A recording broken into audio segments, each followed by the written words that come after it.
better. You're awake. So if I put you to sleep, it's my fault. You weren't awake when you were here. Alright, so today I'm going to talk about choices, and my speech is entitled The Future in Your Hands.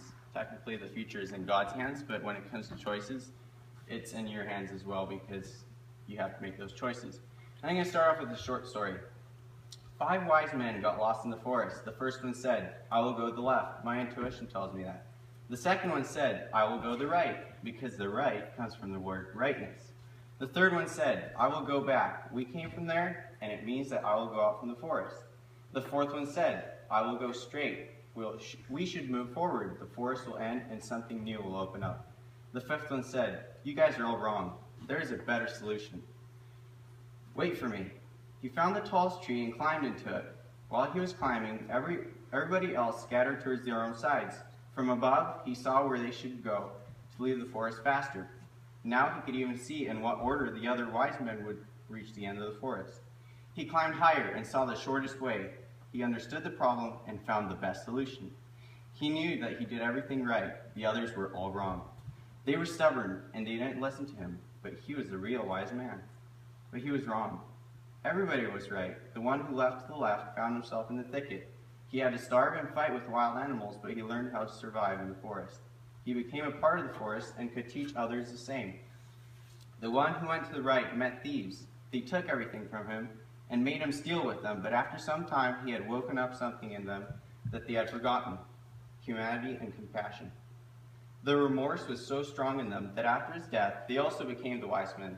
The one who went back made a pathway through the forest, which soon became a road for those who wanted to walk in the forest without being afraid of getting lost. The one who went straight became a pioneer. He visited the places where no one else was and opened wonderful new possibilities for people. The one who climbed into the tree became a specialist of finding short ways. People turned to him when they wanted to find the fastest way to deal with a problem, but it didn't lead to any development. This is the way the 5 wise men reached their destiny. So basically this is telling us how each one made a choice and how it affected the rest of their life. And this is what I'm trying to bring out. Your choices will affect the rest of your life. And especially you guys are in high school now and people think that you still have time. It's not true. Your choices now are your building blocks for the rest of your life. So many people don't give much thought to the little choices they make in high school or beginning of college or things like that, but they're actually really, really important. And they're the most crucial ones that you'll build your whole life on. I've personally been through stages where I've had to make choices, and I can tell, just looking back, that some choices I made were good, and they helped me out, and bad choices really took away from what would have been the right thing. And I believe that we should spend time in considering when we make choices and make the right ones, not just make spontaneous decisions when they're important. So today I'll address poor choices and their outcomes, and how to reconsider our values to make good choices, and the benefits of good choices. So we'll start off by looking at the problems with bad choices or poor choices. And as I said before, poor choices made now will affect your future. And you never know how it might, but it definitely will, either towards the good or the bad. And another big problem with people like our age is we have to fit in, right? We have to find the right group, but that can lead to compromise. So definitely make sure that you're in the right group when you do decide to pick a group. And other young people have the illusion that now that they're in high school they can just party, and it's not true, because definitely whatever you do now will affect you later. Living a carefree life. And actually your choices now can affect whether you're employed later on or whether you're not going to have a job. People leave high school and they decide, I'm not going to do anything. Well, that's your crucial time right there. You've got like an year that you have to decide whether you're going to choose a career or pick something like a trade to do. That's what leads to unemployment. So solutions. Let's look, now that we've looked at the problems, let's look at some solutions. First of all and foremost is ask God for help by praying so you can realize your full potential, and let Him use you with the potential that you have. Let Him use it Don't just know that you have potential, just leave it there. That's not the way God made you. So David and Solomon, both of them prayed and asked God to help them make the right decisions. And always consider the consequences of your decisions. If you're going to make a decision, know that there's going to be an outcome, and whichever way you go, it's going to be either good or bad. And so you can also choose your friends wisely. Like I said before, in order not to compromise, you have to choose good friends so you won't ever get to that point where you have to compromise. Choose to be an asset to society and possibly your future family. If God blesses you, then you have to be able to lead them and give a good example. And you could do that by earning a degree and letting God lead you, and so you can be beneficial to other people, to society. Or, But I would definitely encourage you guys, don't go to college if you just want to go to college for the college experience. That's not the point. When you go to college, it's actually you learn more than you would in high school. So don't be disillusioned by that. We installed a water system for a man about 2 years ago. He was about 26 years old, and he was like, "Boy, I just graduated from college just last year." And I was like, "Well, what degree did you get?" And I forgot what his degree was, but it wasn't anything much at all. And so I was like, "So is it kind of helping you with the job now and everything?"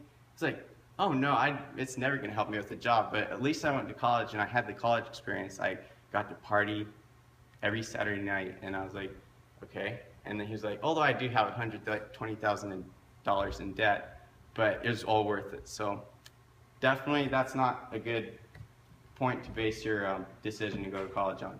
But if you do want to become like an engineer or something that's going to help, then consider it. Learn a trade, construction.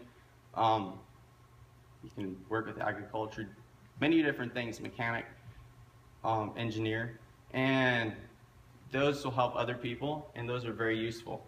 So consider those as well as a solution to help turn around the bad choices that other people make and make a good choice.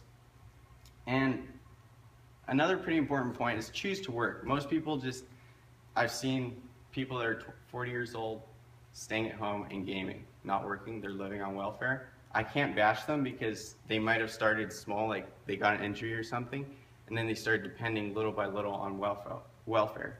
Welfare is a very good thing. It's like government support when you need it. But if you learn to be very dependent on it, then it's like abusing it. So don't abuse your privileges. So now that we've looked at the problems involved in poor choices and the way to make good choices, let's look at the benefits for good choices. And so, benefits. Your life will be impacted in a positive way if you work hard to achieve your goals and you have the satisfaction of accomplishing something. You can be an inspiration to your family, close friends, and if you do choose to go to college, then it will also benefit people in society today with the higher education and everything. That doesn't give you a good excuse to look down on other people. It's just you're better educated for different things, specialized.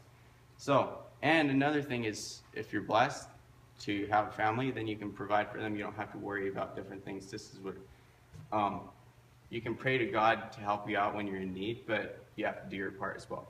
So, a quote by Sonia Carson, Benjamin Carson, Dr. Benjamin Carson's mom, says, "The person who has the most to do with what happens to you is you. You make the choices. You decide whether you're going to give up or ante up when the going gets tough. Ultimately, it's you who decides whether you will be a success or not by doing what is legally necessary to get you where you want to go. You are the captain of your own ship. If you don't succeed, you only have yourself to blame." So God is there to help you, but you have to make those decisions.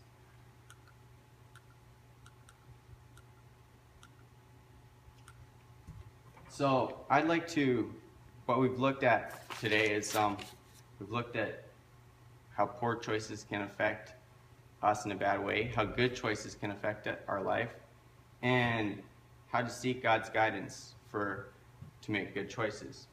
So making good choices involves quite a bit more than just spontaneous decisions. And we've seen that big problems can originate from bad choices, so we definitely want to stay away from that. And I'd like to sum it all up with this quotation. It really, it's a very good summation of what we've talked about and what we should strive to be with God's help. So the greatest want of the world is the want of men, men who will not be bought or sold, men who in their inmost souls are true and honest, men who do not fear to call sin by its right name, and men whose conscience is as true to duty as the needle to the pole, men who will stand for the right though the heavens fall. It's written by Ellen G. White, an author. And in conclusion, I'd like to see a show of hands of those of you who'd like to join me in just choosing to make better choices and asking God for help. And so please raise your hand if you'd like to join me. Thank you very much.